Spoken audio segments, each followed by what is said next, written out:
The healthcare detective Frank Lalli has written a book for Simon & Schuster about how to get affordable healthcare, called Your Best Healthcare Now. It is available online, in-store, wherever fine books are sold. Mr. Lalli is also the health correspondent for Parade, and the former editor of Money and George magazines, and the senior advisor to healthcare.com, and our very own Robin Hood Radio detecting type.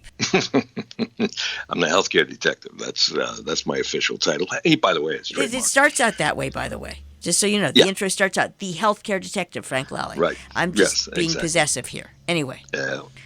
So I'm keeping my trademark by continuing to be the healthcare detective. So let's talk about this. The healthcare workers, that's the union, SEIU 1199 NE for New England, is now calling for the firing of Barbara Cass. Now, Cass's job, she works for the state, obviously, but Cass's job is to hold Connecticut's nursing home operators accountable with surprise inspections and meaningful fines. That's really her job. And frankly, her record during the COVID-19 pandemic is as shaky as a California earthquake. Let's count the ways that she has let down the state. First, she presided over joke nursing home inspections. Then the fines that let's do that again. First, she's presided over joke nursing home inspections. The fines that finally resulted from her crew's inspections seem awfully arbitrary to me and to a lot of other people. Now, we'll talk about that a lot more in a minute. And instead of raising the alarm about the dire scarcity of PPE, Cass made a remark about the workers' homemade PPE that was at best insulting and worst, racist sounding to many of the largely black and brown healthcare workers risking their lives caring for the sick and vulnerable in these nursing homes.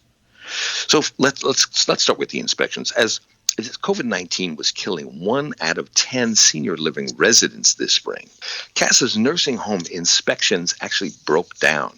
A number of inspectors became too frightened to go into the homes. That's what lawmakers told me. They were too frightened to go in. So Cass let managers self-inspect with their mobile phones. The managers just walked around the halls on FaceTime. So, Jill, guess where they aim their cameras? You got any guesses about that? I would hope that they aim them at their patients. No.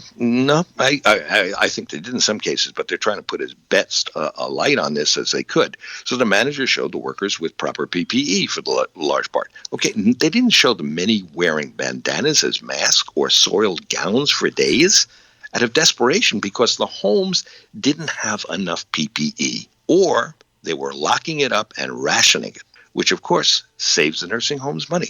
Representative Jonathan Steinberg of Westport, he's a Democratic head of the House Public Health Committee, told me the FaceTime inspections were an embarrassment, and I'd say that's the least of it. After an outcry from many, that's including Marshall and I here at Robin Hood Radio, many others, Governor Lamont finally agreed to bring in an independent firm to investigate Connecticut's nursing homes from top to bottom, including the state's actions. Now, that's very significant. There's a lot of money involved here. Connecticut pumped in an extra $2,000 per home on average for the safety and care of the residents and the brave healthcare workers. That's how the money was supposed to be spent. So the investigators should zero in on whether the managers of any of these 213 nursing homes held back buying or distributing PPE to inflate the nursing home owners' profits. If they see that, the state should claw back every dime, and the investigators should turn over the facts to Attorney General William Tong. As Representative Steinberg told me, not all nursing home operators are good people. They should also look into the fines that strike me and others as awfully arbitrary here. So, Jill, look, at your request, I'm going to do this Perry Mason style, okay, the way we did it last week. I'll describe the violations, and then I'll let you guess the fine. Uh-oh. Okay, ready for this little exercise? Yep. Okay, listen up. A nursing home inspector saw 2 nurses with masks off, closer than 6 feet apart, drinking coffee. One of the nurses' lips were still wet, okay? Case closed. Well, what do you think? How big a fine for maskless coffee break? I don't know, $5,000? $5,000. You're tough. The nursing home, that's Essex Meadows of Essex, was fined $720. All right. Well, that was only because 720. last week I was so wrong. I thought, well, at least, but that was for sex with I can't remember. Yeah, right. There was a nursing home. That was last week. Yeah, Right. the nursing home. Okay, so nursing home worker 700 had sex with her boyfriend. Right. So this is a master's coffee break, $720. Okay. Next case. The nursing home receptionist called a taxi for a resident with dementia who is known to wander off. So she mistook him for a guest, but his ankle bracelet set off an alarm at the front door. A housekeeper heard the alarm and saw a man getting into the taxi. So what do you think she did? She shut off the alarm and went back to cleaning and didn't tell anybody. Now, the man was found and returned the next day unharmed. For some reason, this violation is called elopement. There's no romance involved in this thing. But anyway, that's what they call elopement. So what do you think? How much for this loveless elopement? I don't know. $1,000. Okay. The nursing home, that's Nathaniel Weatherall of Greenwich, got hit with a $10,000 fine. Okay. Okay? All right. How about a home that left one recovered COVID patient in the COVID unit, though there was an empty room available? What's the fine for that? I would hope I'm going back to 5. Okay, nursing home. This is one recovered patient in a COVID unit. Okay, Bethel Healthcare Center. That's in you guessed it. It's Bethel. Was fined $2,500. So you're I'm missing wrong. the mark I don't have. I don't know if it's you or the state, but you're missing the mark. All right, how about this one? The administrator and head nurse ordered staff to launder single-use gowns in the home's laundry for the next shift. And that's not good. And get this, the state closed the laundry years ago because it was hooked up to contaminated water with raw sewage. The inspector said, it's funny if it wasn't so sad. The inspector said the laundry had an odor. And I'm happy to tell you, he didn't describe what that odor was. So, okay, Joe, how much for washing single-use gowns for reuse in smelly water rather than supplying workers fresh gowns? This is like Mr. Jones leaves the house at 2 miles an hour. Mr. Smith leaves the house and when do they crash? Okay. I'm $5,000. Well, Regal Corps Southport was fined $2,000. So, okay, let's recap here. So one home gets whacked $720 for 2 nurses on a coffee break. Another is hit $2,000 for keeping one recovered COVID patient in a COVID unit. And this is a new one here, but Shady Knoll in Seymour is not fined for rooming a COVID resident with 2 non-COVIDs. The nurse told the inspector, well, we pulled the curtains between the beds. Yeah, the virus is really going to respect that. So Regal Care only gets $2,000 for washing single-use gowns in its contaminated laundry. Now, if you see a pattern here, you don't see a pattern. No, because otherwise you didn't guess the right numbers. Exactly, and I'm actually, all kidding aside, I'm usually pretty good at this. Not numbers per se, but just if there is a pattern or there's some uniformity. But what is clearly uniform is that there is no incentive whatsoever to stop being stupid. Well, I'd say your numbers were just as logical as the numbers that we really have in front of us here. And here's the worst I've seen. This is the worst. Apple of West Haven was only fined $5,000 for workers drawing blood from COVID and non-COVID residents going from one to the other with this glucose monitor without properly disinfecting the monitor. You're risking blood-to-blood transmission of a virus. And they did it for weeks, and they got fined $5,000 for that. That nursing home, by the way, that's Apple of West Haven, 57 confirmed COVID cases, 13 deaths. And then there's Barbara Cass and her callous remark about Connecticut's lack of PPE. Healthcare workers have been literally begging for PPE, getting sick in nursing homes, bringing the virus home to their families, and dying. 1199 alone has lost 15 members to COVID, plus some family members.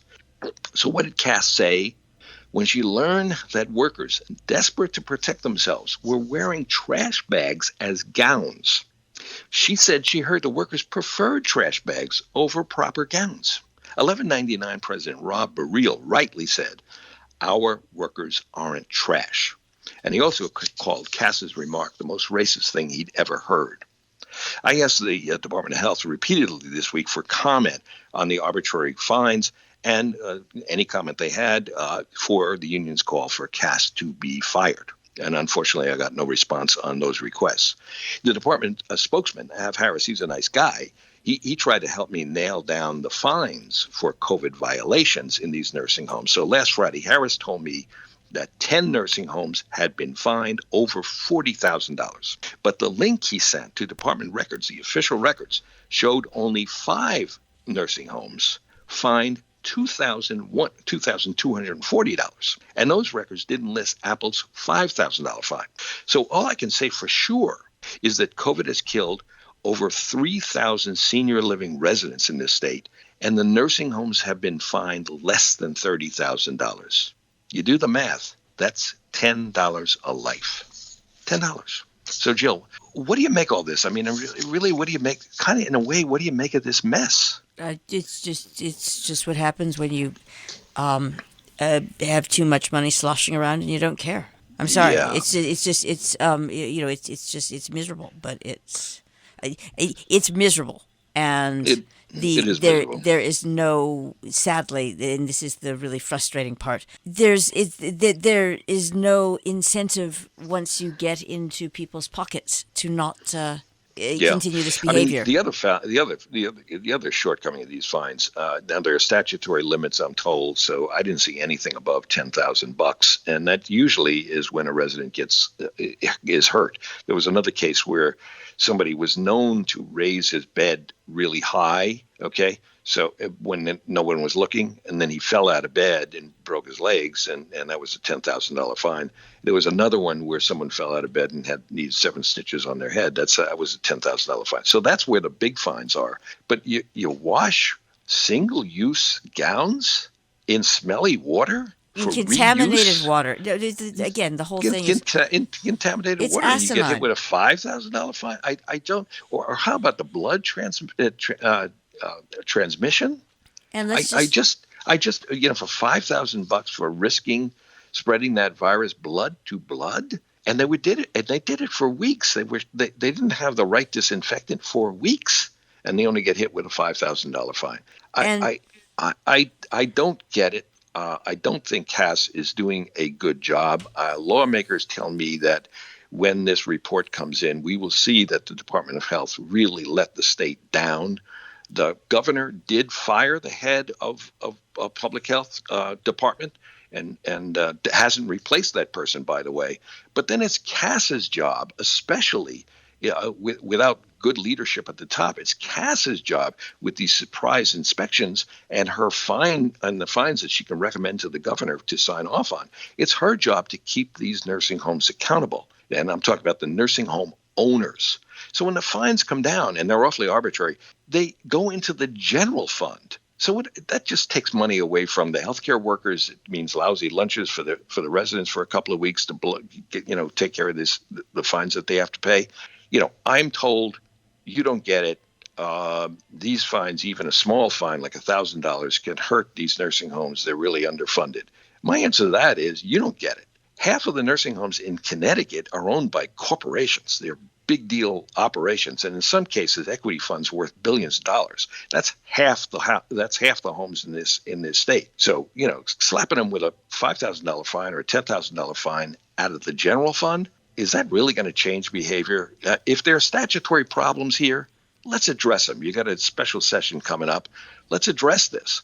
And so it's frustrating, Jill, but we're going to stay on this. Marshall and I have been reporting this very closely. We're going to continue. And our job right now is to keep our eye on this investigation. They haven't brought the firm in yet. It's going to start operating at the end of June. They want the report in August, and they want the reforms in place in September. We got to make sure that these reforms are meaningful, okay, and that the nursing homes actually do it. If they're told to change behavior and it's going to cost them money, they actually do it. So we got work ahead of us. I'm here on the job, Jill. Need another pair of shoes. And happy to be trying, and happy as Marshall is too. We're happy to be trying to help get past this nursing home business and get us in a situation where people feel safe to put their loved ones into a Connecticut nursing home. Now, there are 41 with no COVID violations, no COVID for residents at all. No COVID residents got sick from COVID. That's 41 of them.